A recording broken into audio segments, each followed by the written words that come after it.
we can start the talk, sir. I invite Arvind Yeah. sir for the talk. Thank you. My screen is visible now. Yes, yes. Yes, sir. Okay, fine. I'm just And trying it's to not make it in the full. full Yeah, screen. Yeah, yeah, yeah. yeah. Is Now it it is full okay. screen now? Yeah. Yes, yes, yes, sir.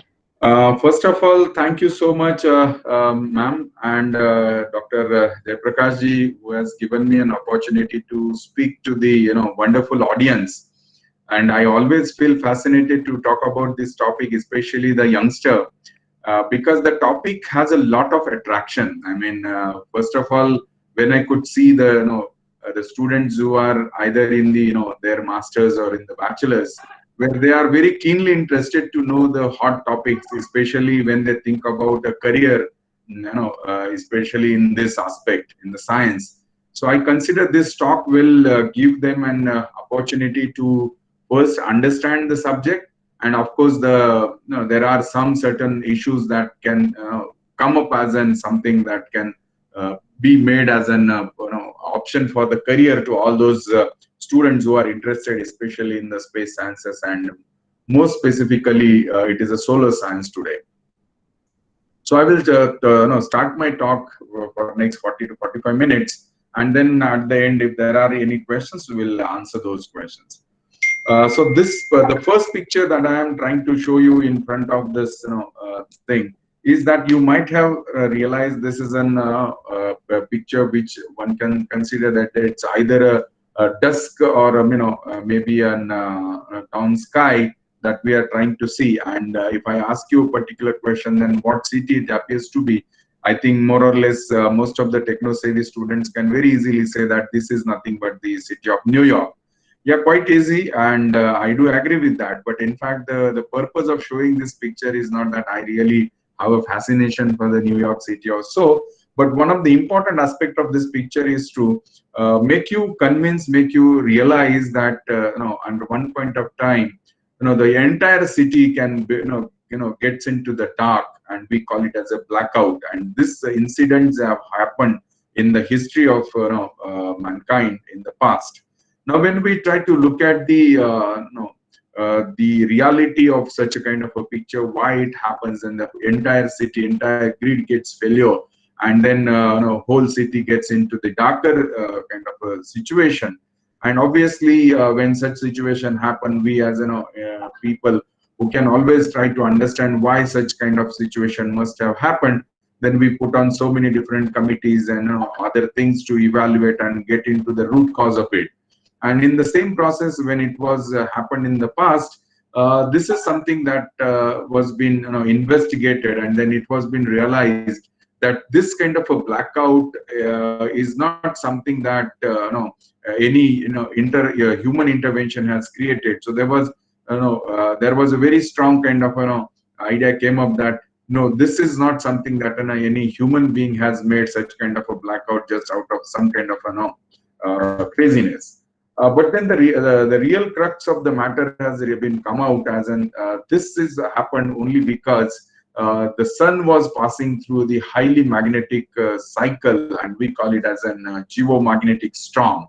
So that was the one of the reason because of that such kind of a blackout was being observed, and realized that during those period, especially within the last 2 days time, or one can say within the last few hours of the sun's behavior, it was very kind of an violent nature of the sun was being realized. And then it was been found out that because of the geomagnetic storm, there was a complete blackout happened. And then the main culprit of such kind of a devastating situation on the earth has come up is because of the sun that we need to understand. So this, with these few slides, I think it is very convenient to say that observing the sun becomes an important for all of us. And that's the reason that today I will be speaking about the importance and need of the mission Aditya. So I think it is important to understand the aspect of our sun, why the sun needs to be studied in so much of detail. And ultimately, we will try to convince ourselves, yes, because the sun isn't such a star which is highly magnetized and get into the various various magnetic activities like formation of sunspot, and then it goes into the aurora formation, and then a number of things appears. Then we have aurora. Then we do see a lot of this kind of an devastating situations also. And by and large, it is quite true that if we look at the kind of investment as a human, as a mankind, we have kept into the space. And by and large, I'm sure that you must be aware that all these satellites that are revolving around this Earth are in the different kind of orbit, right? From the lower Earth orbit to the polar orbit, and then the geostationary orbit. So in the various orbit, there are huge amount of investment has been put up by, if we consider as a globe, then billions and trillions of dollar investment is there in the space. And all this investment is, of course, very open to the such kind of an devastating situations in the sky. And if such kind of a situation comes, these satellites are under a threat for all of us. And then it becomes so important for all of us to understand how the sun behaves and how the sun goes into its life. So by and large, I can say in the last 20 to 25 years of period, the new branch of science or new branch of astronomy has emerged called as an space weather. As we all know, there is an weather that we all are aware about, especially in terms of the monsoon and other aspect, and we have a forecasting of those monsoon. So similarly, in the space weather also, now we are highly dependent on the understanding the space weather, especially the nature of the sun, and we also need the prediction about the nature of the sun. And it becomes so important for all of us because a lot of investment which is there in the space is always exposed to such kind of a disastrous situation in the future. So because of this, it becomes so important for all of us to first understand what is the sun, how is the sun, and what are the different aspects of the sun that we need to realize. So these are all the few points that I will be emphasizing in my talk. First few slides will talk about the general information about the sun. What are the physical profile, how the sun is different in comparison to the other star. Then we talk about the sun. We'll talk about the atmosphere of the sun, then the internal structure of the sun. And of course, because of these two, one can very easily get convinced that because of the highly plasma situation, or maybe the kind of matter that sun consists of, gives rise to the highly magnetic activities on the sun. So of course, then we need to understand what is the sunspot, how do the sunspots are formed, what is the sunspot cycle, then the magnetic cycle, and ultimately when such kind of an energy is being released by the sun, how it affects us, especially the Earth, because the Earth is the only planet where the life is existing, and we have to have such kind of a kind of an warnings well in advance to secure ourselves in a bigger way. And ultimately, at the closure point, I will also be trying to emphasize that India is also going to launch a special mission to study the sun, and we call it as a mission Aditya. So we'll talk about just some of the aspect of the mission Aditya, the various what we call it as an instruments which will be placed in the payload of the satellite, and their kind of an objectives and the importance of those instruments. And of course, at the end, we will try to see how the sun is going to live its life. So that will be perhaps my closing point as far as the present talk is concerned. Now, we all, by and large, I really don't think that I need to tell you what is the importance of sun, because we are well aware about the sun, especially in terms of the solar system, because sun consists of nearly 98% of the mass of the sun, which is sitting inside the sun. And that's why we call sun as a governor of our solar system. And of course, sun is the first closest star to Earth, as we all know, which is at the distance of about 8 minutes, which is the amount of light, amount of time the light takes to reach to the Earth. And of course, if we try to compare the sun with the Earth in terms of volume, then the size of the sun goes about 13 lakh times the size of the Earth. So that can give us an idea that how big is our sun is. And of course, when we try to cover the diameter of the sun, as we see, then it requires about 109 such Earth, gives rise to the diameter of the Earth multiplied by 110, gives rise to understand that it is about a 14 lakh kilometer, which is the diameter of the sun. And sun being a star, radiates almost the entire electromagnetic spectrum. So I hope all of you know what is the electromagnetic spectrum. The electromagnetic spectrum starts from, let us say, the high energy radiations called as a gamma rays, to the low radiation energy or low energy radiations called as a radio wave. In between, we all know there is ultraviolet, there is a the X-rays, then there is optical, microwave. All those waves come in between. And sun being one of the object, it actually radiates in all electromagnetic spectrum. However, one of the important aspect here to highlight that when we see the sun, it appears yellow in color. So that gives rise to understand that sun radiates maximum in the yellow color, and that's why we see the sun as an yellow in the color. However, sun radiates almost in the entire electromagnetic radiation belt, and we come to know that sun is one of the important star as far as the Earth is concerned. Now, when we talk about the sun as a specific star, it becomes an important to talk about some information about our sun. So we call it as an physical characteristic, or one can very easily correlate this to an personal information. What we have a personal CV or curriculum vitae, in that we always write our physical or maybe our personal information. So every star in the cosmos has its personal information, or one way we can say it's a physical characteristic. So because these numbers need not be matching with any other object in the cosmos, so that's why we call it as a personal information. So as I was saying, like sun has a diameter of about 14 lakh kilometer. Obviously, it makes around 7 lakh kilometer in the radius. And when we try to look at the mass of the sun, then its mass is about 10 raised to 30 kg.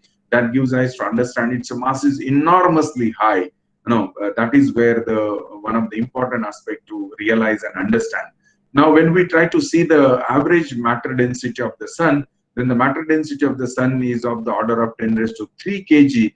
That means that any 1 cubic meter area that we try to see on the sun, then it is of the order of about 1500 kilogram. That is the mass which is sitting in 1 cubic meter. Now, when we talk about the gravity, and we all, since the students, I consider all of you have a physics background, and gives rise to understand that gravity and the mass of the object has a very direct correlation. And we know that as much as the mass is, the gravitational attraction will be high. So as far as the sun is concerned, the gravitational acceleration, or we call it as a gravity of the sun, is enormously high, which is of the order of 270 meter per second square. And we all know what is the gravitational acceleration to the Earth, which is about 9.8 meter per second square. So this gives an idea that the gravitational or gravity of the sun is enormously high, and that gives rise to idea that any matter on the sun will remain very close confinement to the sun. But of course, we all know as a student of physics that if at all it is true that depending on the gravity of the matter or gravitational force of the object, the matter can remain with this surface or with the planet or with the object. But if it has to, with some mechanism, it has to go out of this gravitational acceleration or gravity of the object, then it has to have a certain threshold velocity to go out of this gravity of the object. Then we call it as a escape velocity. So in terms of the Earth, the escape velocity of Earth is about 11.2 meter per second square, kilometer per second. So that means you need to throw an object with the velocity about 11 kilometers per second, then the object will not fall back onto the Earth. But in case of the sun, it is quite obvious also, because the gravity of the sun is enormously high.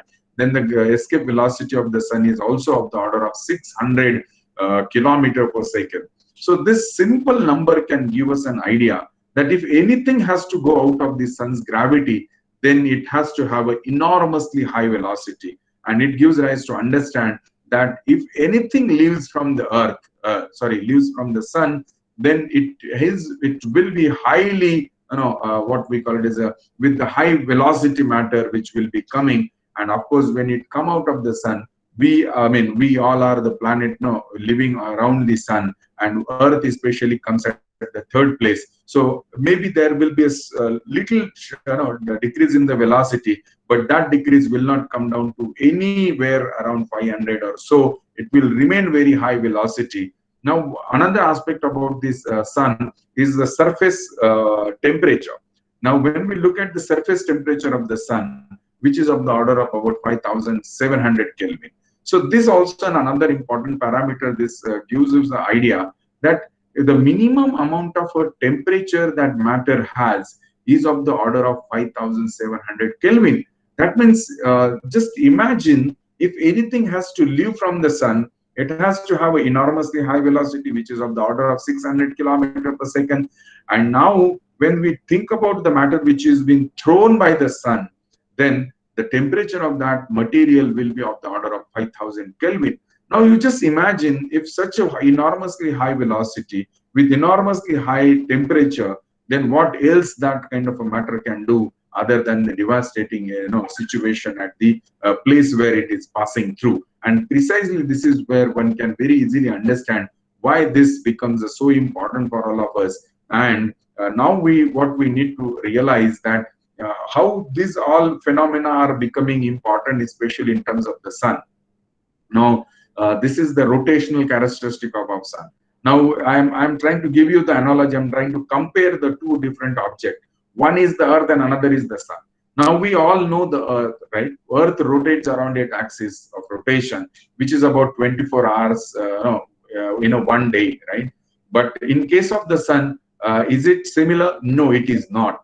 For very simple reason, of course, the Earth is a terrestrial object or an object which has a landmass on the surface.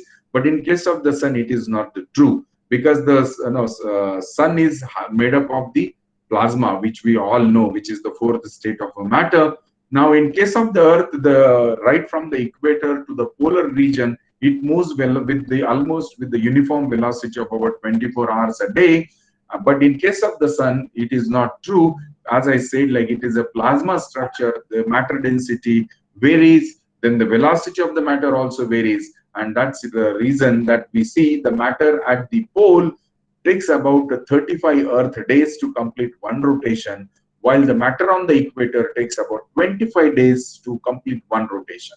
So this gives a sufficient idea that, first of all, sun being a plasma state matter, it is not having a uniform velocity throughout its pole to pole region, but it differs. So it automatically gives us an idea that there is a difference in the velocity. The velocity of the polar region is what we see is the larger or velocity, slower, and the velocity of the matter onto the equator is faster. So this is one of the examples that we could see. It is called a differential velocity of the matter on the surface of the sun.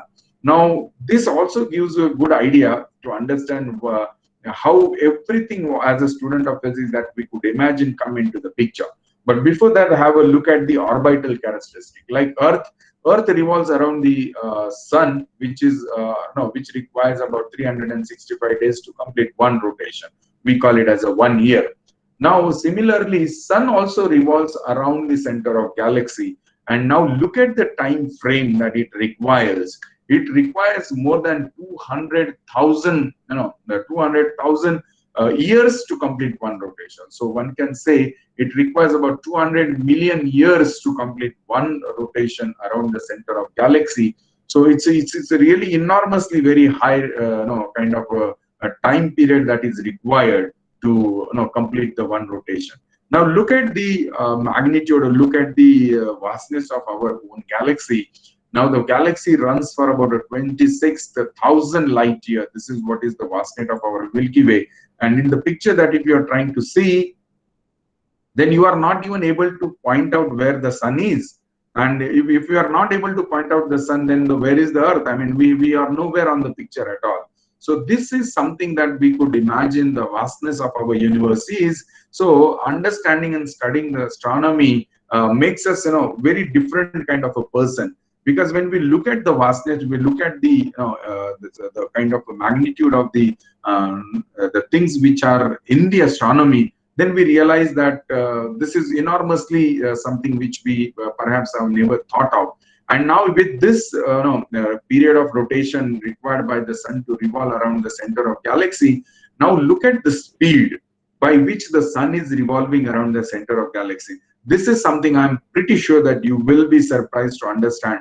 And the velocity by which the sun is moving around the center of galaxy is about 200 kilometers per second, which is enormous. I mean, it's a really unbelievable number. Like every second, sun moves in its orbit by 220 kilometers.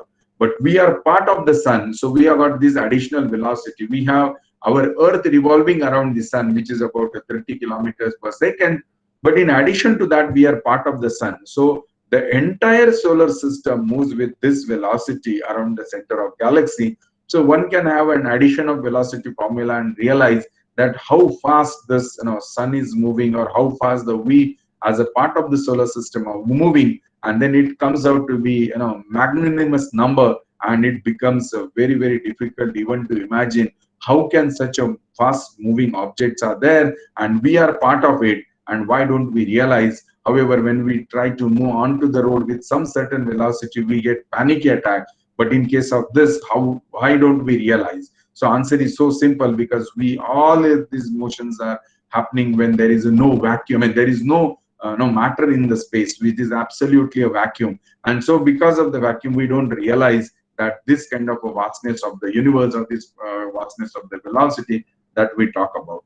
Now, in terms of understanding this, these are all the observational data one can see that how far is our sun. Then, as I was telling, the distance of the sun is about 15 crore kilometer, which is of the order of 8 minutes with the velocity of light of 3 lakh kilometers per second. So Earth requires about 8 minutes for the light to reach from the sun.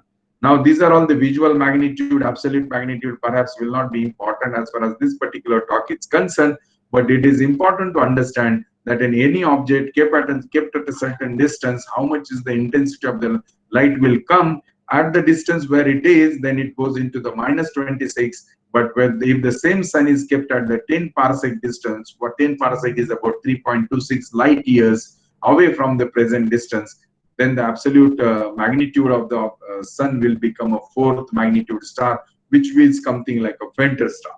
Now, the another one is a spectral classification, which we'll see in the next slide. So just remember that sun is a G2V star. Why G2V, we will see in the next slide. But another important aspect about the sun is, as we all know, Kepler has shown us the beautiful kind of laws about the planetary system. That means sun is at one of the foci, and all the planets revolve around the sun in an elliptical orbit.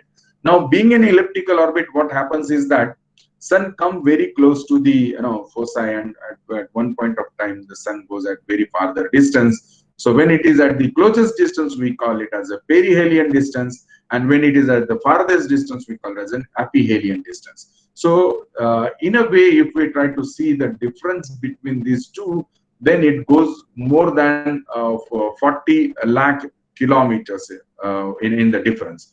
So sun comes very close to Earth by 40 lakh or 50 lakh kilometer, and when it goes away, it goes about 50,000 or 50 lakh kilometers away from the Earth in the process of 1 year. And because of this coming and going close to Earth, what matters is the size of the sun that we see when we look at the sun.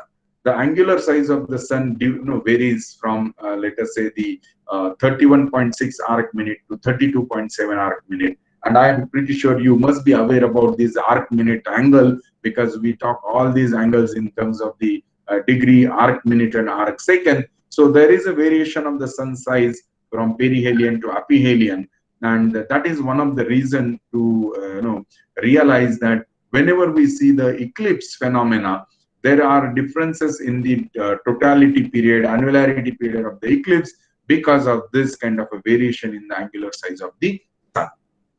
Now let us have a look at the sun among the other stars. On the right hand side, what you see is the sun compared with the volumes with the other star. Now in this particular picture, if you try to see where the sun is lying, then you are able to see at the bottom there is a one arrow which has been put up. That is where the sun is, and in comparison to volume, so sun becomes a very compact object in comparison to the other star. In fact, if you try to look at the topmost star, even I don't think one can say it is about a 10% of what the actual volume is. So there are, many times there are other stars which are bigger than the sun. But when we talk about the sun becomes a very compressed, or what we call it as a compact star. And based on that, we can now have different types of star. So first classification that we can talk about the stars that we can see in the sky. In fact, whenever perhaps right now entire Kerala is going through the monsoon period, but maybe after a couple of months time, or maybe after 3 months time, whenever you look at the sky, one thing that we all can very easily observe in the sky, that the stars are of the different color. There are some stars which appears very bright, sometimes some stars appears bluish in color, some of them are reddish in color, orange in color. So variety of the colors that you are able to see in terms of the what you call it as the color of the star. Now, how do these colors are being defined? These colors are highly dependent on the temperature of the star. So we call it as a spectral classification. So if we talk about the O or B type star, those stars are called the really hot star. And please remember, these temperatures are the surface temperature of the star. These are not anywhere other than the surface. This is the only surface temperature of the star, because as you go inside the sun, the temperature goes on the very multifold number. But here we are only classifying the stars in terms of the surface temperature. So the stars which are having 30,000 or about 30,000 to about 10,000, we can say O and B type star, and these type of stars appears a bluish in color. Now, when we talk about let us say A, F, and G type stars, which are still bright, or rather A or F type of star, which are still bright and white in color that we could see. But as you go towards the low type, low kind of a temperature star, then from the range of about 7,000 to again 8,000, or about 3,500 Kelvin, then we see a variety of colors that appears. So we will see the yellowish color star, orange color star, red color star. So this is only because of the surface temperature of the star. As the temperature keep on changing, we see the different kind of colors of the star. And if you remember, sun is called as a G2V star. Now, why G2 comes? Because if we see the G region, the stars having a surface temperature in the range of 7,000 to 5,500 Kelvin, then that number is divided from 0, 1, 2, 3, 4, 5, like from 0 to 9. So again, that 0 to 9 is also divided about plus minus 200 Kelvin, and that gives rise to G2 as an sun. As far as the sun is concerned, it comes under the G2 kind of a category, because if we just remember, the surface temperature of the sun is about 5,700 Kelvin, so it comes around G2V type of star. Now, there is another kind of a classification we call as a luminosity classification. Now, in this luminosity classification, this is highly dependent on the density of the matter. How matter is put inside the sun or inside the star, more specifically. Now, how to define a supergiant star? Now, how do we call a supergiant star? I'm just trying to give you a small analogy. If you can just imagine that in your college, I'm sure you must be having some auditorium or maybe some kind of a bigger hall in which you generally might be having a gathering. So let us consider that hall is a capacity of, let us say, 500 students or 500 chair, where 500 students can very easily sit. Now just imagine in that 500 capacity hall, if only 5 students are sitting, how the hall will look like. As a hall, what you will see, it's like a huge hall with this very small amount of matter sitting inside.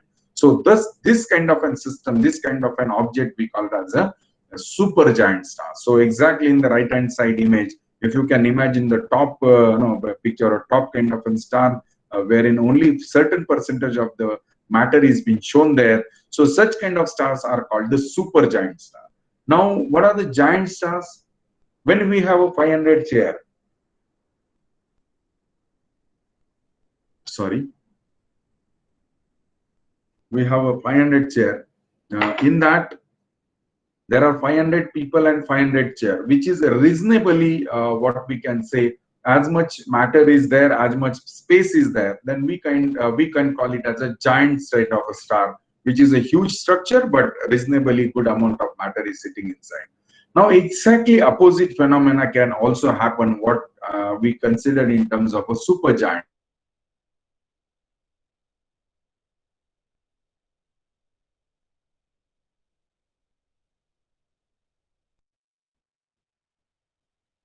Of 500. Now, first of all, it is unbelievable, unimaginable, right? But yes, this is what is the reality. Now, what happens, as we all the student of science, we realize that the matter is very high. The matter density is become a tremendously high, and that is what happens in terms of the sun as well, because the matter inside the sun is very, very compact, where there is a actually enormously high matter is being forced inside the sun, and we call, that's why these star like this are called the dwarf kind of a star. Now, this luminosity classification is highly dependent on how do we see the spectra of the star. Now, when we take the spectra of the supergiant star, what we realize is that the broadening of the spectral line. When the broader the spectral line, we can consider that star is a supergiant. And as much the narrower that we could able to see the spectral line, we can consider the matter is very compact and is not allowing you to have a matter to be escalate to the different location. So this is something that we can compare in terms of the sun in terms of the other star. Now let's come to the atmosphere of the sun. Now we are focusing on the atmosphere of the sun. So we were talking about the surface layer of the sun. Now we are just trying to go up in terms of the atmosphere of the sun. As we all know, Earth, right? Earth has a troposphere, stratosphere, mesosphere. These are all the different atmospheric layers of the Earth. Similarly, every star, I'm saying for the sun, but this is applied to all the stars that we could imagine into the sky. So every star will have a three layered structure. The first one that we see to the sun, let us say if we are able to see the sun, either a rising sun or setting sun, which is primarily allowed to see. So when you look at those sun or that particular sun, what you see is a photosphere of the sun. So that is what is the first layer of the sun, which is very thin. We will see little more details in the next few slides. So, but that is the first layer of the sun's atmosphere. Now, above the photosphere, there is another layer called as a chromosphere. Now, look at the thickness of the chromosphere. Thickness of the chromosphere is very thin. I mean, though it appears to be 2,000 kilometer, I mean, number seems to be very high as far as the we as people who can imagine. But in terms of the astronomy, 2,000 kilometer is a very, very, very, very thin kind of a layer. And it is very, very small layer that we can imagine. And that's the reason this particular chromosphere that you can't see on an average onto the sun, because the matter density of the chromosphere is comparatively very less as compared to the photosphere. And of course, the topmost layer of the corona, which spreads up to millions of kilometers above the chromosphere, and what we see as a corona, or the uppermost layer of the sun as a corona. And of course, the word corona is quite famous to all of us, especially in this pandemic situation. So the uppermost layer of the sun's atmosphere is called the corona, and that corona is also, or of course, the corona and chromosphere, both the layers that we can't see, of the atmosphere of the sun, for very simple reason, as I said, because the matter density in the corona and the matter density in the chromosphere is very less as compared to the matter density in the photosphere. So if we have to observe the chromosphere or the corona, then we'll have to wait till the total solar eclipse is visible at your location, or you go to the location where the total solar eclipse is happening. Then only there is a chance that you can see the chromosphere or a corona. Now let us talk about these layers in a little more details. I'm not going to get into all aspect of it, but the photosphere, which is a thickness of about 500 kilometer in deep, as I was saying, rising or setting sun that you can see, and the layer that you see is about a 500 kilometer in thickness. Now, as I said, the matter density is comparative to the chromosphere and corona is high, But in terms of the density of the matter or density of the air that we breathe, then it is a very, very less.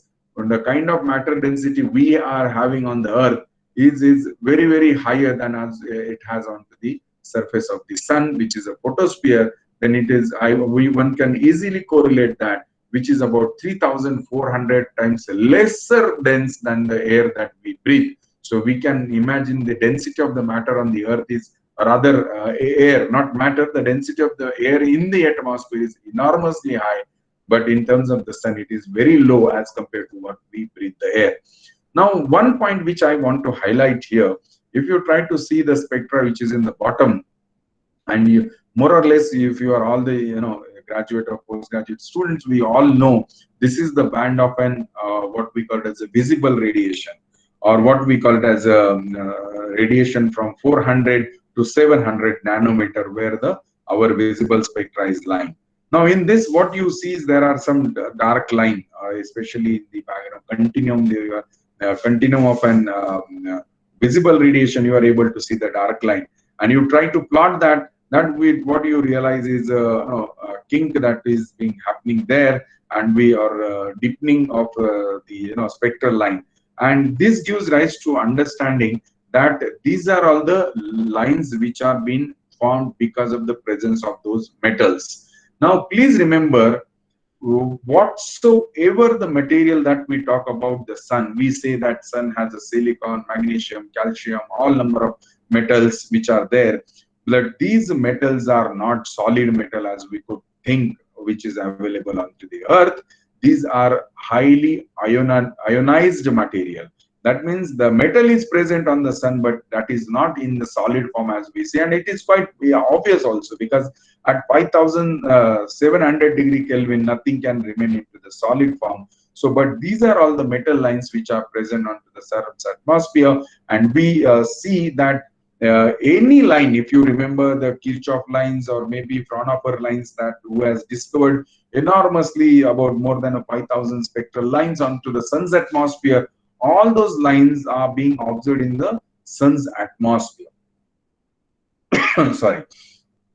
That means anything that we talk about the sun having an enormously high metallic lines, then these lines are present onto the sun's atmosphere, or especially the photosphere. So whenever you take the spectra of the sun, please remember these lines are present into the sun's photosphere. And now this is one of the real picture of the photosphere. Of course, when you try to see the photosphere, how it looks like, then these are the picture taken about a certain region of the photosphere. Then by looking at this, it is very, very easy to understand that this is nothing but the bubbles that you could very easily imagine. So this can also give you the idea that there is something like a process of boiling of water is happening. So we all know that what are the methods of transportation of energy. We know the energy transport is possible through the conduction, convection, and radiation. And sun is the best example to understand all the processes. Now, as far as the convection is concerned, what you observe is the matter from the bottom of the sun comes onto the surface, and the energy get released after coming onto the surface. So we call it as a granules. In terms of astronomy, we call it as a granules. Now look at the life period of the granules. It comes and just within 10 minutes it comes burst, and the energy get released, and again it goes down. So that boiling process is a process which continue happen onto the surface of the sun. And look at the temperature. Temperature is enormously high, about 5,700 Kelvin. And this process of granulation is continuous process happening onto the surface of the sun. And we have observed it. We have found out the mechanism why it happens. Then we can very easily understand it is because of the granulation, and of course it is because of the convection process which happens at the photosphere. So this is something that we can very easily understand about the photosphere. Now we talk about the second layer of the sun's atmosphere, which is a chromosphere. And I'm pretty sure about all of you, if you are a physics student, you must have studied the item called as a hydrogen atom. And we all know hydrogen atom, right? And hydrogen atom, we have various layers that we have studied. We know that there is a Fund series, there is a Paschen, Balmer, bracket, all number of series that we have seen, when the electron jump from lower energy to higher energy, and when it is jumps from the higher energy to lower energy, how the emission and absorption of photons happen. And this is the precisely a location of the sun's atmosphere where you can see all those hydrogen lines which are present. And again, as I was saying, here in this picture, this is the picture of the chromosphere taken only during the total solar eclipse. And here you can see, if you are able to, it's a pink colored area just around the moon. The darker portion is a moon. Just around the boundary of the moon that you are able to see is a pink colored structure. And these are called the prominences, which are emission lines that are being emitted at the chromospheric region. And this region is only visible during the total solar eclipse. And in this region, all the emission lines are being seen onto the photosphere, onto the atmosphere of the sun. And we see the temperature of the chromosphere is comparatively less as compared to the photosphere, which is of the order of 4,300 Kelvin. And then this is the region that we come to understand that how the chromosphere actually looks like. And this is the H alpha filtergram, and I hope you all know what is H alpha filtergram, right? So the picture taken of an sun at H alpha filter, then this is how the sun looks like. And if the right hand side image, if you try to see, it's like a burning of a field, right? It's a huge amount of burning is happening there. And this is what we through the coronagraph we can take such kind of a photograph, and we call it as an filamentary structure, and we call it as spicules. And these spicules are a continuous process happening onto the surface of the chromosphere, or at the region of the chromosphere. And these spicules are flame-like structure remains there for about 5 to 15 minutes. So this is a continuous process that we could see. Now this is the last layer of the sun's atmosphere that we could see. As I was trying to tell you, that this layer is something that we can never see as an sun, because of the matter density at the chromosphere, at the corona is very, very less as compared to the light or emission coming from the photosphere. So this is the third layer of the sun's atmosphere, which is very, very less dense. So if at all, if I have to tell you, there will be only 1 to 10 kind of an atoms available in a 1 cubic centimeter.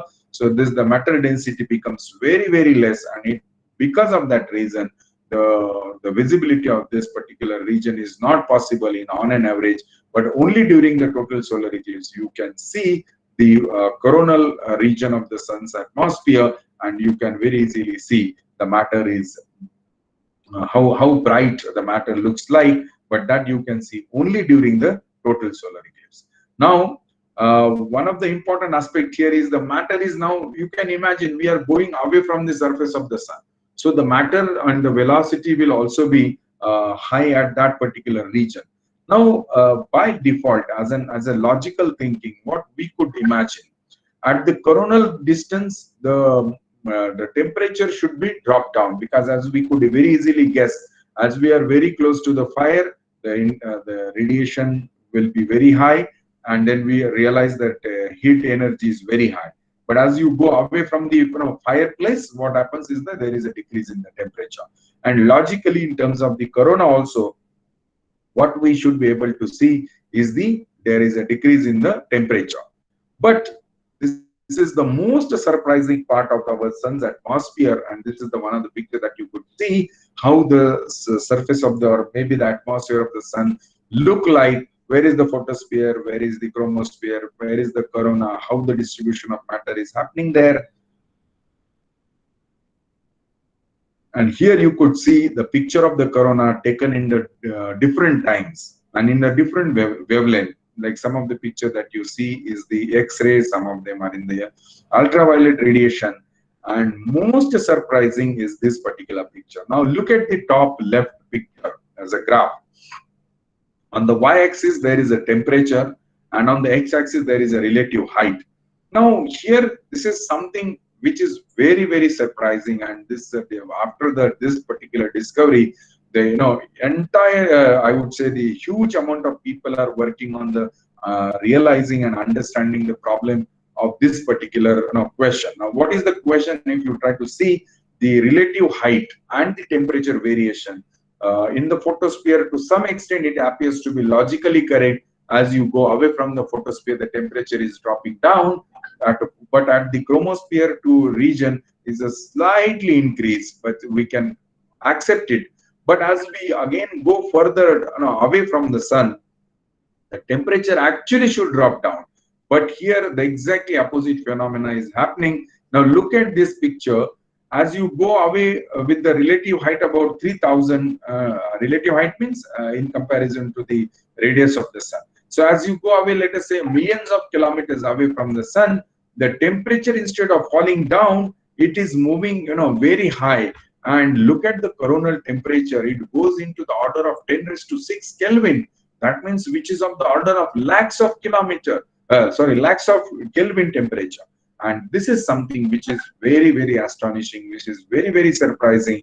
And even today in 2020, we have no concrete reason to say that this is the only process, this is the only mechanism because of which the temperature of the corona goes into tremendously high. Or logically also, what you should be able to understand, that if the surface temperature of the sun is of the order of 5700 Kelvin, the temperature at the corona should be somewhere around 3000, 3500. But here, surprisingly, the temperature of the corona goes into the million of Kelvin, which is a really surprising discovery we never thought of. And that is the one of the reasons that we are trying to get into this problem, and we are trying to understand why the temperature of the sun is enormously high. And this is one of the reason I could say the upcoming Aditya will also help us to get the answer of such questions. Now, look at this picture. This is I would say a multi-layered graph. You see the temperature, you see the density of the matter, then you also able to see the other aspect of it, and the distance also. So everything, it's a combined kind of a graph that you are able to see. So here you could see in this particular region how the density is dropping down of the matter and how the temperature is going up as you proceed from the photosphere to chromosphere to corona. So this is something that we could very easily understand and look at the different kind of matter densities there. So this is something that we have not really thought of. Now this is all about the atmosphere of the sun that we have understood. Now we are trying to go inside the sun. So here I would like to have one pause and tell you, like we are the people living onto the earth, right? And we are trying to understand how the earth looks like. But as far as the atmosphere is concerned, with the help of an enormous amount of techniques and all, we are able to understand the atmosphere of the earth. Now when we try to look at the inside the earth, right, and we know the earth has a topmost layer is called the crust, then we have mantle, then we have outer layer, and we have inner layer of or inner core rather of the earth's internal structure. But for example, we have never dig down to the about a 6,400 kilometer, and we have realized, okay, there is a core which is a solid, or maybe there is outer layer which is a liquid. But still we say that this is how the internal structure of the earth looks like. Now, when we have never gone inside the earth, how can we talk about the internal structure of the sun when we are not able to even dig to the earth? So I think when we try to understand such questions, it is quite obvious and it is quite possible that we all must know that why are we able to see the inside structure of the earth is not necessary that we should dig the earth and we try to find out to what distance the crust is there, to what distance the mantle is there, and then the liquid or solid core starts. But there is something which is very, very well known to all of us called as a seismic or seismic waves, or what we call as a seismology. So earthquake kind of and waves are helping us to understand the internal structure of the earth. And what is how do the earthquake waves behave? Earthquake waves are nothing but the sound waves, and we all know the characteristic and property of the sound waves, that sound cannot travel in a vacuum. It needs to have a matter, and only with the matter the sound waves can travel. And we also know that the velocity of the sound also varies as the density of the matter changes. So all this is nothing but the physics involved in this. Also, for that matter, we really don't need to go inside the sun, but there is a phenomena called as exactly what the seismology to the Earth is a helioseismology to the sun, because helio is a word relates to the sun. So when we talk about the helioseismology, we are able to realize how the sun look like. Now there is a one of the important structure which is called as a global oscillation network group. Now India is a very proud to be part of this Gong network, because India has a one solar observatory in Udaipur in Rajasthan, and we have a solar observatory there. And that solar observatory is a part of this global oscillation network group. Now why do we need to have such oscillation group? Because we all know right now the sun is in our sky, so sun is obviously not there in the America, right? But we need to observe the sun 24 by 7. So how can we do it? We need to have a network which is placed across the globe, and that's why it is called the global oscillation network group, so that we are able to measure the oscillation of the sun, and because of that we are able to find out the internal structure of the sun. Now, in this picture, you are able to see there are two different waves. One is called the primary wave, which actually can penetrate throughout, and we call it as a sound wave, of course. But it is a primary wave, and there is a secondary wave. We call it as a short wave, wavelength waves, which actually goes up to certain depth of the sun. And this is nothing but the seismic waves, or we call it as a helioseismic wave. Now, with this kind of an helio or oscillational network, how do we see the sun, or how do we see the structure of the sun?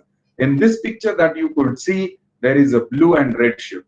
So, as the matter goes away from you, we see it is a red shifted, and the matter is coming towards you, it's called the blue shifted. So, because of the oscillation, continuous oscillation of the sun, we can find out this kind of a structure of the sun. This is the picture of the sun by taken with the oscillatory motion, and because of that we are able to realize and find out how the internal structure of the sun look like.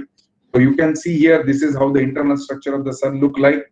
There is a white layer that you could see is called the core of the sun, which is about a 25% of the matter. Then there is a yellow layer that you are able to see, which is called the radiative zone. And the world radiative zone itself tells us that the energy transportation in this particular layer happens through the radiation.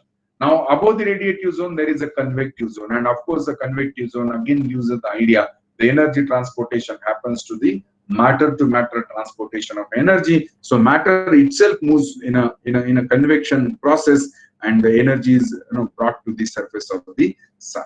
Now, let us have a look at the internal structure of the sun. Now, this is what we call it as the core of the sun.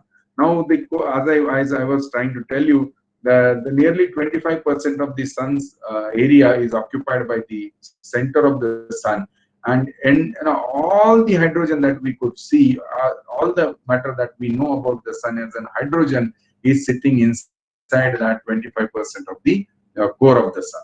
Now, in this process, what is happening is that what is need to be understood here is the matter density. Now look at the matter density at the core. It is enormously very high, and it is quite obvious also, because as we go inside, what is happening is the matter is increasing.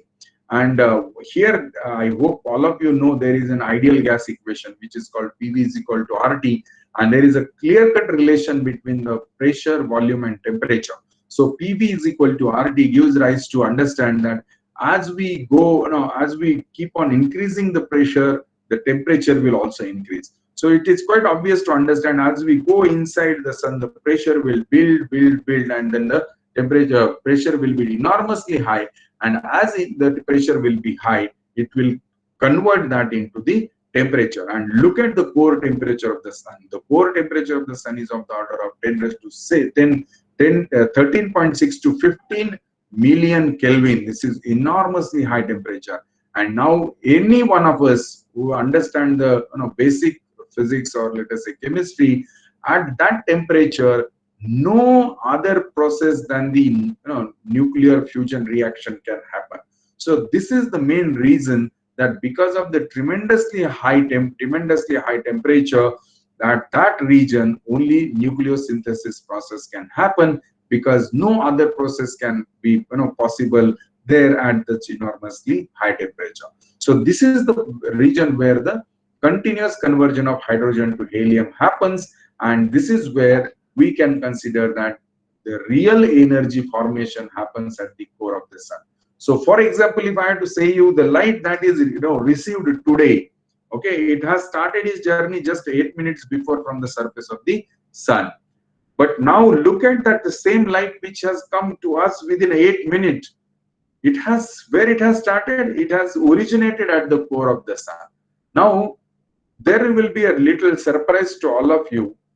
What is the velocity of light? Velocity of light is about 3 lakh kilometers per second. And what is the radius of the sun? Then it is about a 7 lakh kilometer.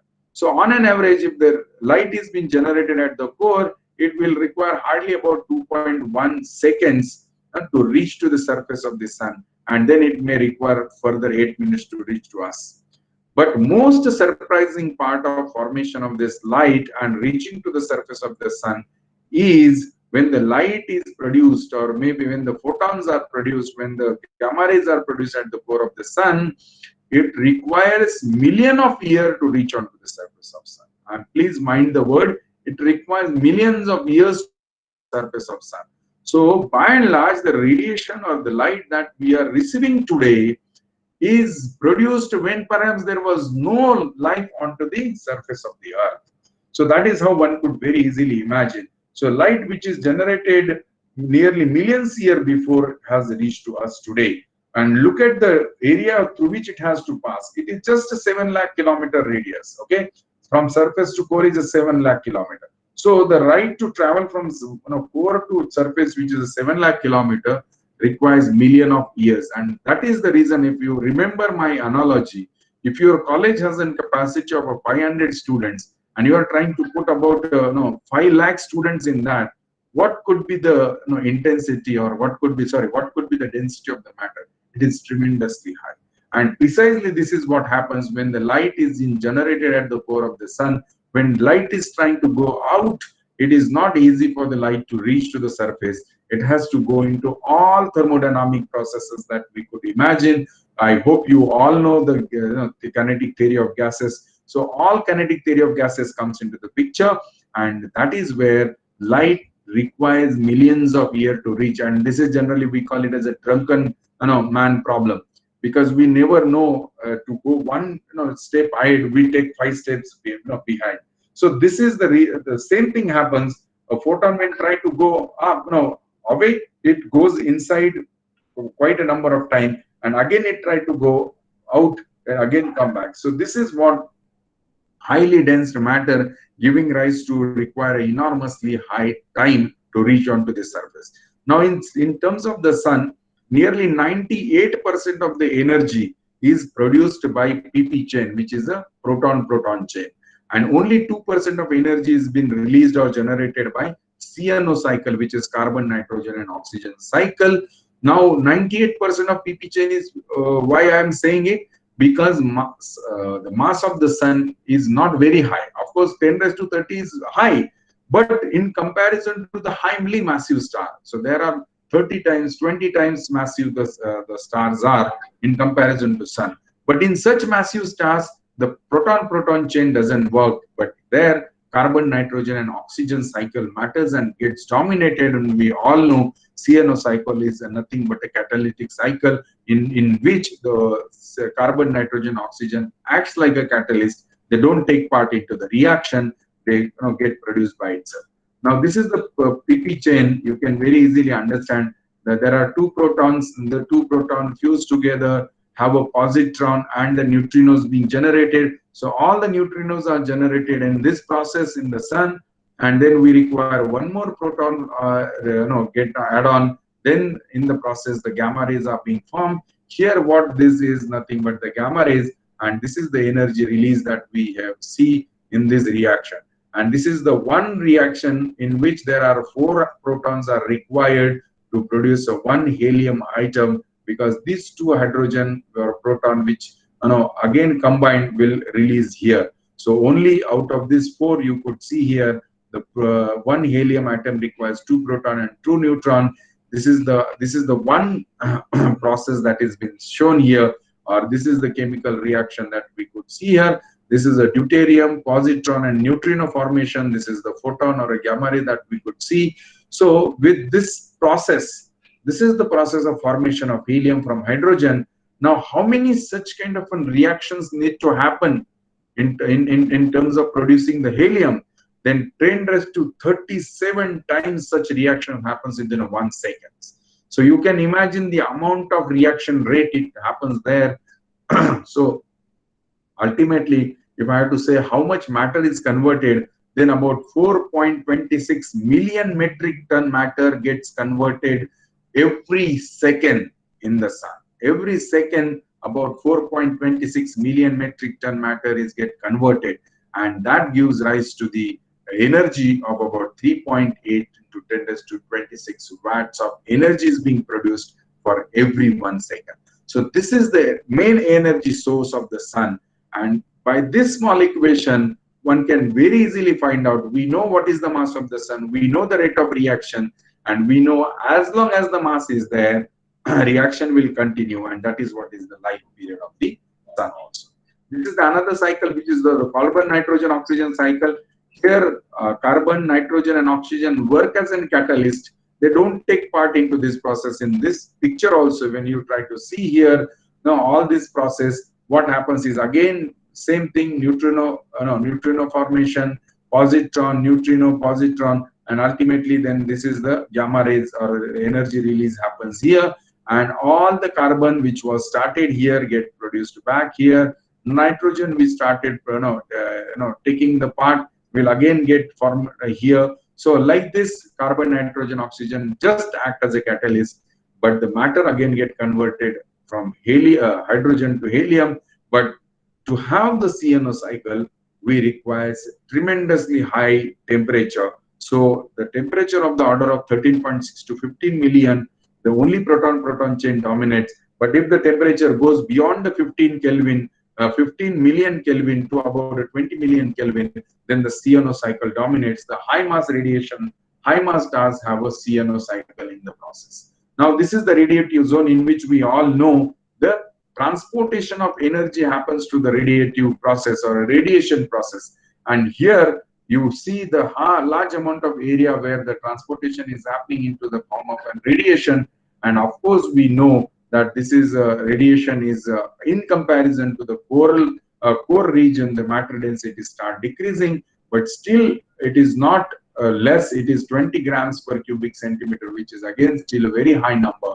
But here only process is the what we call it as a radiation transportation. Now this is the last process or the last layer of the sun's internal structure. It is called the convective zone, and here you see this is the region where the convection of matter happens. The energy transportation happens from bottom to top, in which the matter is coming from the bottom. Energy is being taken from the bottom. Energy comes onto the top. In the form of granules, it bursts down, and then the energy process continues to start. So this is a convective process. This is the convective zone in which this kind of an energy is being formed, or this kind of a matter is being forwarded. Now, up to this, it is very easy to understand that a huge amount of material, where the energy has produced, where the matter has started its journey, everything come onto the surface of the sun. Now, here what is important to understand in this process. Now, you all know there are 4 basic laws in the physics, right? First law is about the what we call it as a Coulomb's law. What does the Coulomb's law tells you? Not Q1 Q2 by R square, but what does the Coulomb's law tells you? Wherever there is a charge, the electric field will associated with us. Now we all know the sun is a plasma. Plasma is nothing but the free particles in which there is a proton, there is an electron. So entire sun is made up of only protons or an electron, so which has either a positive or negative charge. So according to the Coulomb's law, if there is a charge, the electric field has to be associated. So entire sun is a charged object. So sun will always have an electric field associated with. Then after there is another law which is called the Ampere's law. What does the Ampere's law tells you? Wherever there is electric field, there will be electric current generated. And of course, sun being the charged object having an electric field will have a current flowing onto this surface. And now the third law of the physics comes again into the picture. what we call it as uh, a Coulomb's law, then we had Ampere's law, and then we have what we call as a Faraday's law. Now, whenever there is a change in the, first of all, there is electric charge, gives rise to electric field, gives rise to electric current, and that current is continuously motion, because we know the surface of the sun is having a differential velocity and it continuously moves from pole to equator and equator to pole. That gives rise to the differential velocity, and that means there is a change in the electric field, which is again a continuous process. And Faraday's law tells you wherever there is a change in the electric field, there will be change in the magnetic field. So because of these basic laws that we understand in the physics, becomes more complicated for the sun to understand in more details. And that is where we can see that sun becomes a highly magnetized object. And because of this highly magnetized object, or having a magnetic field onto the surface or onto the sun, all these magnetic phenomena are occurring onto the surface of the sun. Like you see, there is a huge amount of solar flares, there is a huge amount of sunspots are being formed, there is a prominences which are being released, there is a specules, and the amount of filamentary structure that you see is being produced onto the surface of the sun. So these are all the activities that we could see. Now let us have a look at the formation of sunspot. As we all know, sun is now, we have realized the sun is a highly magnetized object. Now, being a highly magnetized object, now we need to understand what will happen onto the surface of the sun. Because sun is an object which is having a differential velocity, pole moves with the slower velocity as compared to the equator. And what happens? Sun act like a magnet. The magnetic flux lines from north to south, which keeps on moving. And if you see, this is a Zeeman effect. We all know when the matter is kept into the magnetic field, that splitting of light happens, and we have observed through the Zeeman's experiment, and it has realized this sunspots are nothing but the magnetic activities happening onto the surface of the sun. Now let us see how big the sunspots are. Now these are all the sunspots on the surface of the sun. So the minimum size of the sunspot ranges from 1,000 kilometers to 80,000 kilometers. Now what is the size of the Earth? Earth size is about 12,800 kilometers, which is a diameter. Now if we compare that, then you can very easily understand there are 4 times, 5 times the bigger sunspots are being formed in terms of the Earth. So there are sunspots which are very, very bigger than the size of the Earth. So this is how the sunspots that we could see, and these sunspots remain onto the surface for a few hours to few month time. And this is what we actually see. And this is something which is very, very surprising to realize. But please remember, as many sunspots are being formed, that many number of danger is a threat that is going to come. Now these sunspots appears black in color. Why it appears black in color? It's because the temperature at that region is slower or lower as compared to the surrounding temperature. That is the only reason that we observe that as a region, as a dark region. Otherwise, the temperature is still of the order of 3,900 to 4,200 Kelvin. So the temperature does not really, comes down to the zero or anything of that sort, but it only appears black in color in comparison to the surrounding. So this is sunspots are most difficult phenomena and critical phenomena to understand the sun. Now this is where the formation of sunspots happens. Now we consider sun as an entirely a magnet. So like this, sun is a magnet in which the magnetic flux line, these are all the magnetic flux lines, moves from north to south, south to north. These are the flux lines.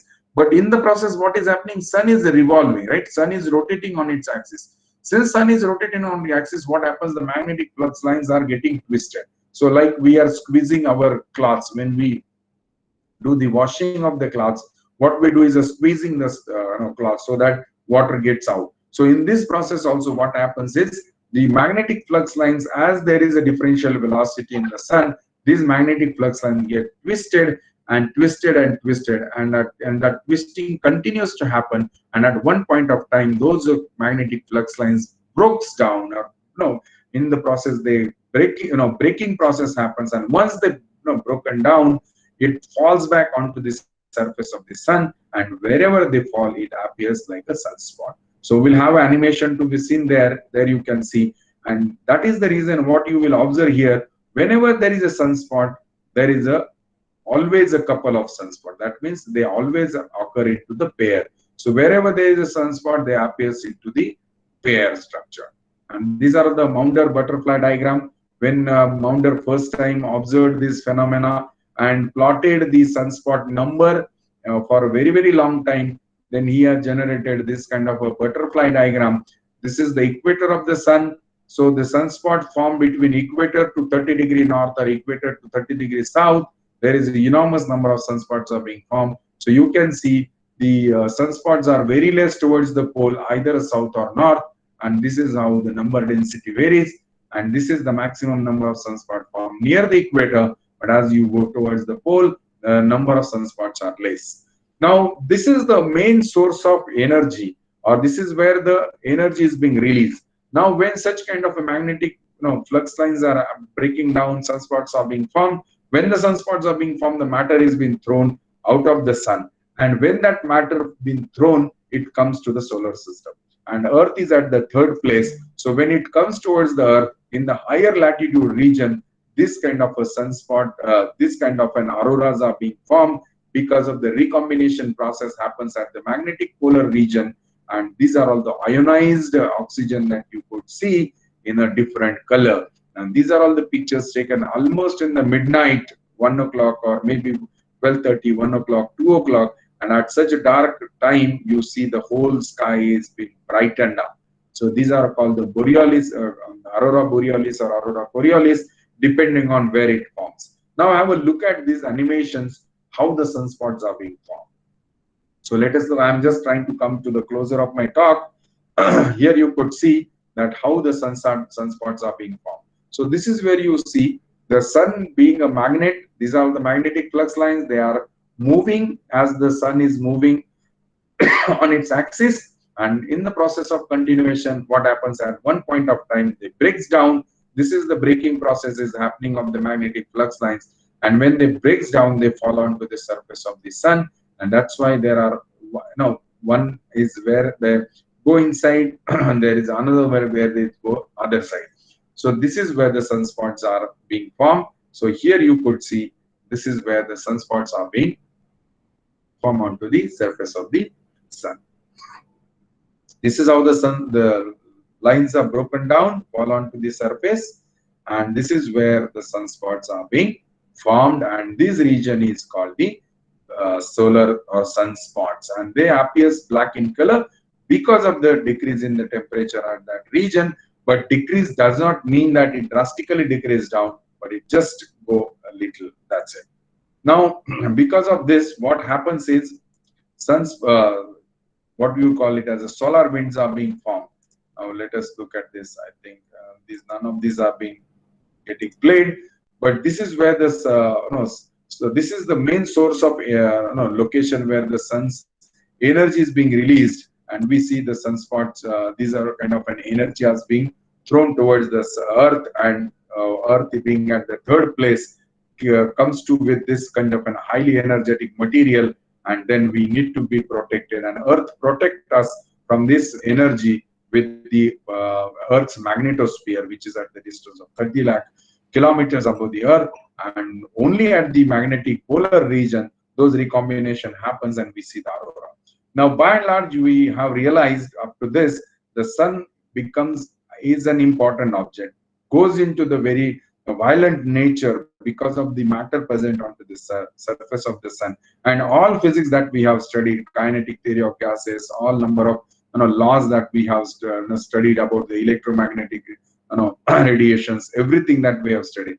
And at the end, we have convinced that sun is a really important star, and really very kind of a violent nature object, and we need to keep a track of that object. And if we are not going to track those violent nature of the sun, then all our investment into the space is at the threat.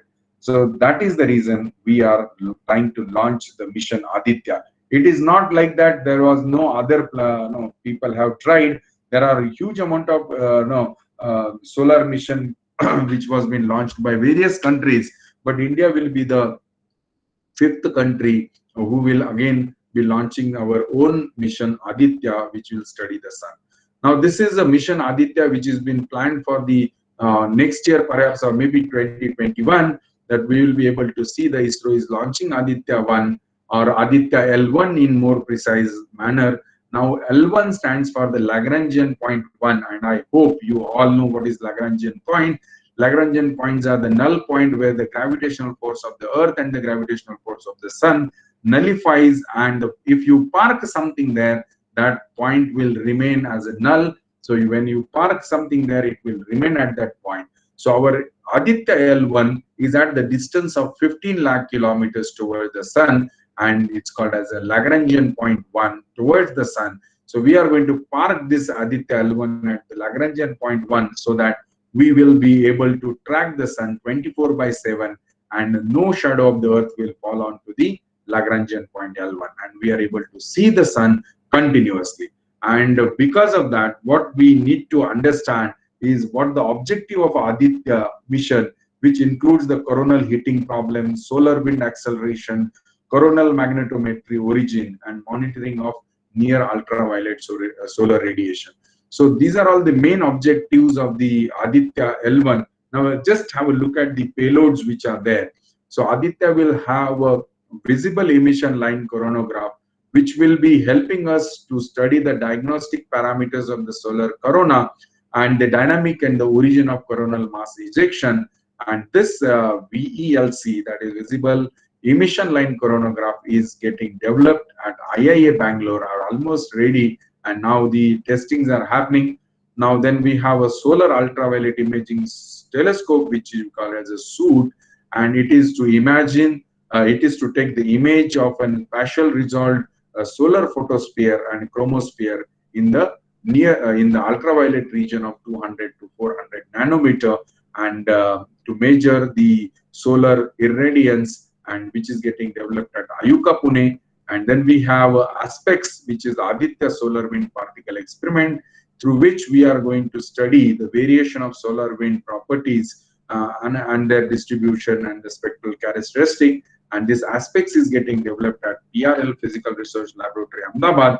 We have a plasma analyzer package for Aditya called as a PAPA, which is also getting developed at Vikram Sarabhai Space Center in Thiruvananthapuram. It is to understand the composition of the solar wind and the energy distribution. So this is another kind of an instrument which is going to be placed onto the Aditya's payload. We have a solar low energy X-ray spectrometer. We have high energy L1 orbiting X-ray spectrometer, that is Helios, and of course a magnetometer. So by and large, when we try to see all those payloads, we have a very kind of an interest to understand the unsolved problems about the sun. We need to understand why the sun behaves so differently. Why do this huge amount of energy is being released? How the matter distribution is there? How the energy distribution is there? In fact, why do the corona have such a high amount of temperature and as it goes away from the surface of the sun? So these are all the major objectives of our Aditya. And by the time you will be finishing your post graduation and all, we will be requiring a good amount of people to analyze and to study those data which will be coming. So by 2022 onwards, we will start getting the huge amount of data from Aditya, and we need to analyze, we need to find out the science in this Aditya L1. So I just hope and I just wish that this talk will help you to realize what is there and what is important in this. Unfortunately, this animation is not working. Otherwise, we would have seen the real picture of the sun as we go ahead. But this is the last slide about the sun's lifetime, as how the sun is moving in its life. If we consider this is where the sun has formed to the nebula process, and we have reached about 4.5 billion years from its birth. So half of the life of the sun is over, and half of the life is still there, because by the time we reach to about 8 billion, or in fact, even we reach to the 7 billion, we will be moving, our sun will be moving from dwarf to giant to supergiant and red giant phase. And at the end of about 11 billion years, our sun will end its life with the formation of planetary nebula, and whatever is the remnant left out will remain as a white dwarf. So that is how the sun is going to end its life, with the formation of white dwarf, which will be a process of about 13 to 14 billion, of which about 5 or 4.5 billion years are over. So in a way, as far as life is existing on the earth is concerned, we have another billion or 2 billion year to have life onto the earth.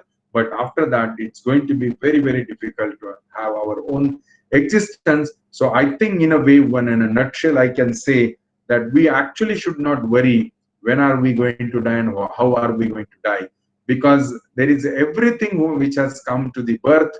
They will have to have go out of universe. And in fact, the sun is also in one of the example. Even sun has taken the birth, but sun will also die in a one particular day. And so that's why we also should not worry that what's going to happen to us. It's a life that we need to enjoy. And with this, I feel that this is what just I wanted to share about the mission Aditya.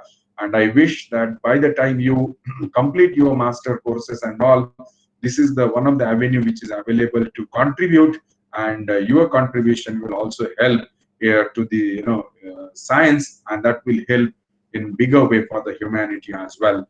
With this, thank you so much for giving me an opportunity to speak about mission Aditya. I hope this might have made you some interesting to get into this. If you have any questions, I am here to answer those questions. Thank you, Jay Prakash ji. Thank you all the organizers for a wonderful time. I don't know how much time I was supposed to, but I think I spoke more than what I was supposed to. Thank you. Thank you. Thank you very much, sir. Thank you. So, okay, students, you and participants, you can directly ask the questions, or you can type the questions in the chat box, so that either I or others can got that question. Sir, thank you very much for the wonderful talk. There is a question. Yeah. Yes, Krishna Kumar. Yeah, I think Jitin Govind asked a question. Sir, would the solar storms carry away a part of the sun's mass into space? Yeah, of course, because the matter when we look at the solar wind consists of the highly energetic particles which are originated from the sun. So solar wind consists of the particles. Of course, those are in the form of protons, and that is very devastating. And certainly the mass, certain amount of mass is carried, but that mass is in a way is a very, very minuscule in comparison to the 10 raised to 30 kg mass of the sun. Okay, thank you, sir. So, sir, I have a doubt. So you have explained about the processes which are occurring in sun's surface, like solar flares and sunspot, etc. Can we predict this solar flare? Yeah, that is the most tough and challenging part, because that is where what we need to understand is the thermodynamic processes as well as the magnetohydrodynamic processes happening into the sun. So that is the most challenging part, and we nearly need to get the predictions done well in advance, that when the sun is becoming more kind of an active. But there are some methods, or there are some broader understanding that you could very easily understand that we have a magnetic cycle of 11 years. So it is quite possible to know that for next 5 years the sunspot is increasing, the sun will become a violent. But on what particular day? Because here the time matters. If we get the information, let us say few days early, then we are in a position to do a lot of corrective measures well in advance. But that preciseness is still to be achieved. Okay. Hello, thank you, sir. may I ask a question? Yeah. Yeah, sure. Hello. Sir, you have shown several data graphs all on that about the sun. From where we get this all data? Is it from some space shuttle? No, which kind of data are you interested in? You are actually shown several data about the sun. Pictures, some image is shown. Just like, is it a real picture or some Yes. Most of the animal? pictures are very true. Some of the most of the there other than the simulation, most of the pictures are real, like sun in X-ray, sun in ultraviolet. Even other processes. In fact, there are two more real pictures I couldn't show you because that did not work. But yes, all this data, by and large, number one, for a certain period of time, the data will always be kept as a well. It is not necessary to say secret, but yes, because there is a government has invested into that. So the first-hand reports or first-hand data goes to the researchers who are part and parcel of the development of the project. But after that, the data is made available to the public as well. So there are huge amount of data is available even to do a basic study about that. And that is available on the SOHO website, on the NASA's website. Even ISRO will also be make it available for the others as well. No, sir. Just I am asking this. If you want to study the moon, we are sending the missions to the moon. Just like, have you sent any mission to the previous mission to the sun? No, India will be sending first solar mission called as Aditya. India has never sent any satellite for the sun. But yes, other countries have sent, and that data has helped the Indian scientists also to come to the do the research on that. Okay, thank you, sir. Uh, Thank you. There are a few questions in the chat box, sir. Can I ask for you? Yeah, It's sure. I like, will. how is the velocity of Milky Way galaxy calculated? It's a question by Abdul Basit. How the velocity of Milky Way galaxy calculated. Okay, it's not that easy that you take the one particular picture and measure it. There are what we call it as there are various methods through which we measure all those parameters. One is called the luminosity measurement method. There is a brightness measurement method. There are other methods. So one needs to go through the different kind of methods and observe those, do the data analysis, and then relative measurements that we could do. And with the help of that, we always find out the velocity of the various objects. There is a relative velocity, there is absolute velocity, n number of velocities that are there, but these are very easy to calculate. Of course, one needs to understand those methods of finding out. There is a luminosity measurement also. So all number of things are there. So it is very difficult to say one particular method, but the various methods can give you the various answer, but answers come to the almost very conclusive with some error bars. Thank you, sir. The next question is, what is the main reason of expansion of our galaxy? What is the main reason of expansion of galaxy? Well, this is something that is being observed, but the real reason we call it as entropy is one of the reason by for the expansion of universe.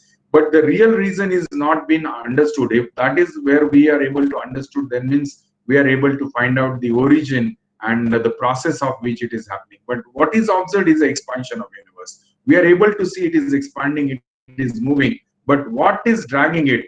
In fact, that also gives rise to make a comment on what we call as a dark energy and dark matter. So real answer is not yet been discovered or not yet been understood very correctly. But there are different hypotheses, different mechanisms, and different areas on which the work is going on. But there is no conclusive remark to say that why the expansion is happening. Okay. Thank you, sir. The other question by Rashid.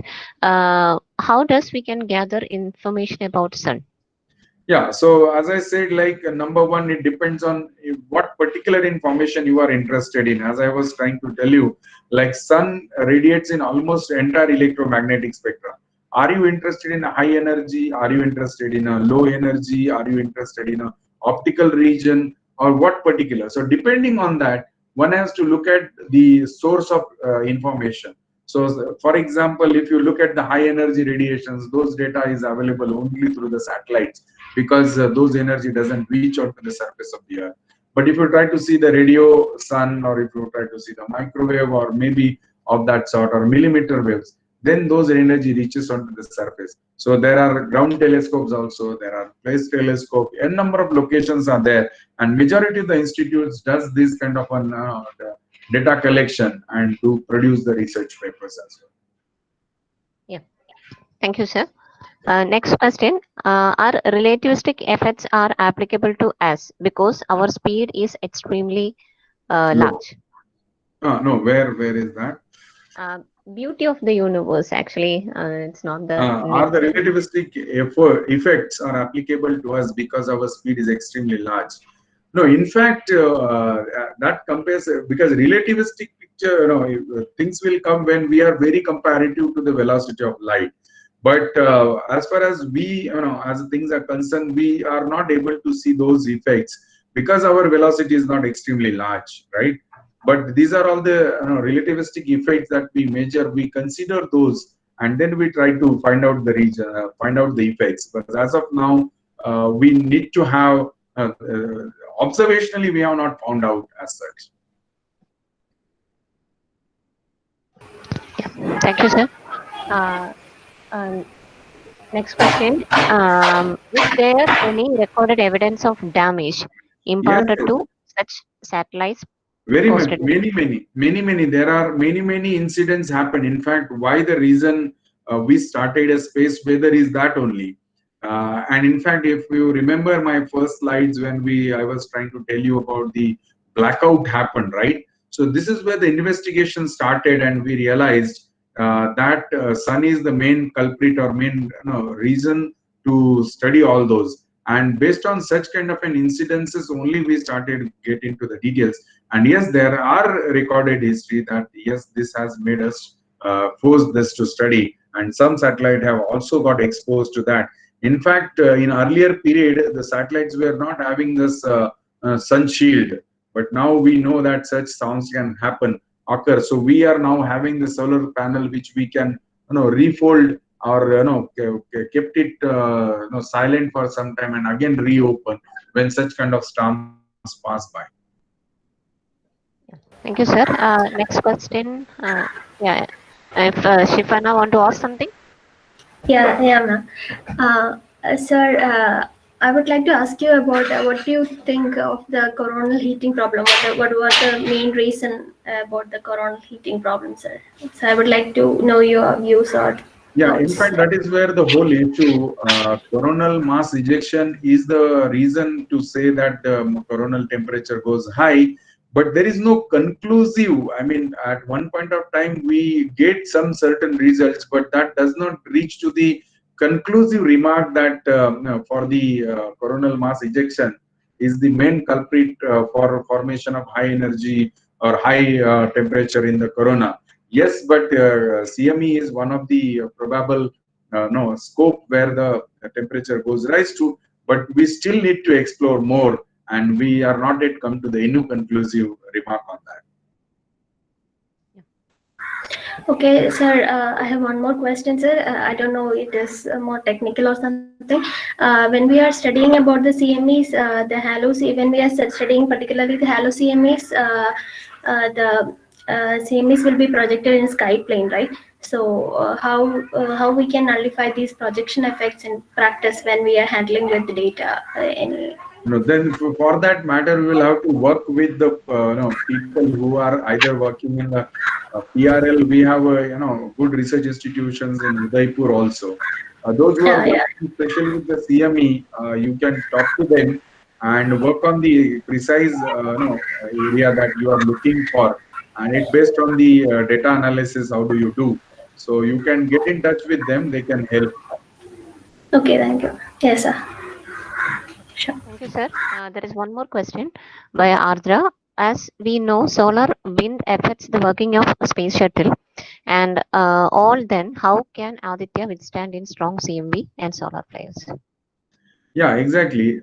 See, first of all, since we are in a position now to understand every minute details, like for example, if you look at the design of this Aditya, see, it all depends on what kind of satellite you are trying to launch into, right?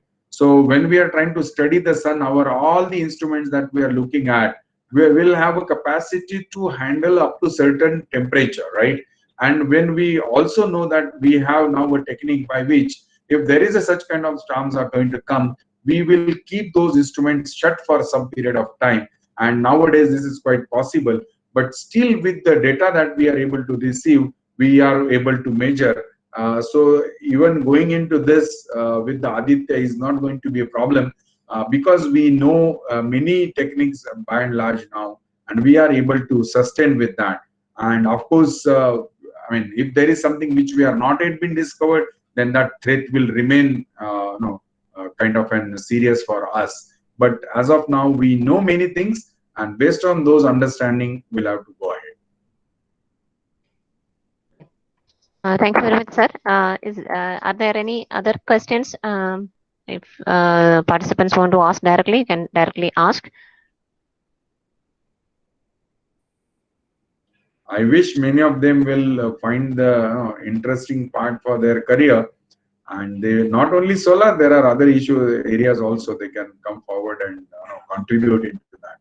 The field is very very vast. Yeah. Actually, one more question is there in the chat box. Yeah. One more question. One more question is there. Okay. Joseph Gerald, yeah. Can we use solar sail to travel within the solar system? Solar cell, again, what is important, please try to understand, like, see, what is important in the whole process is to what temperature our material can sustain. Because as of now, the temperature of the sun goes up to 6,000 Kelvin, right? But what is the matter on the earth which can sustain up to 7,000, maybe 5,000 Kelvin? So we need to have such a material, and only that material will be able to help us to design such kind of a, let us say solar, cell, or maybe a solar panel. Then only we can think of. But the idea is very fantastic, yes, and I mean, there in a days to come, we will have to explore such kind of material and make use of it. In fact, now also we are trying to make use of such kind of solar panels to generate the energy. And what the person has asked is quite I would say practical in nature in days to come. Yeah. Okay. Thank you. I hope there are no other questions. So let's thank our speaker. Thank you very much, sir. It's a very wonderful